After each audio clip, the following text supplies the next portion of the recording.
সচিবালয়ে সকাল থেকে প্রধানমন্ত্রীর সভাপতিত্বে জাতীয় অর্থনৈতিক পরিষদের নির্বাহী কমিটির একনেকের বৈঠক চলছে। সেখানে রয়েছেন সহকর্মী ফরুক বাবু। সরাসরি চলে আছে সেখানে। ফরুক, চলমান একনেক বৈঠকের সবশেষ কি তথ্য আছে আপনার কাছে, জানাবেন আমাদেরকে। রানা, আপনি জানেন যে ইতিমধ্যে প্রায় 3 ঘন্টা বৈঠক শেষ হয়েছে একনেকের, এবং এটি চতুর্থ সভা শেষে আসলে মন্ত্রী তারা বের হয়ে, তবে এখানে কিন্তু আমরা তথ্য জানতে যে 12টি প্রকল্প নিয়ে আর 8,106 কোটি টাকা আমরা তার অর্থ পর্যন্ত জানা যায়।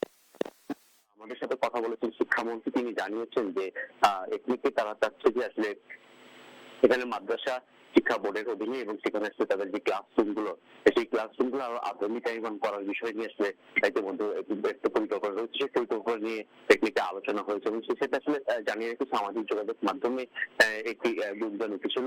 সেই গুঞ্জনের বিষয় নিয়ে আসলে আমাদেরকে শিক্ষামন্ত্রী তিনি জানিয়েছেন যে ইতিমধ্যে যে অনার্সের সেখান থেকে হচ্ছে বাংলা এবং ইতিহাস ও দর্শন, এই তিনটি সাবজেক্ট বাদ দেওয়ার একটা বিষয় নিয়ে আলোচনা হচ্ছিল। সেই আলোচনার বিষয় নিয়ে আসলে শিক্ষামন্ত্রী জানিয়েছেন আসলে এই ধরনের কোনো বিষয়, সকল বিষয় ভিত্তিহীন। তবে তারা সরকার পরিকল্পনা করছে যে যেহেতু চাকরির বাজার রয়েছে, শিক্ষা এবং মাস্টার্স শেষ করার পর সেই চাকরির বাজার ভিত্তিক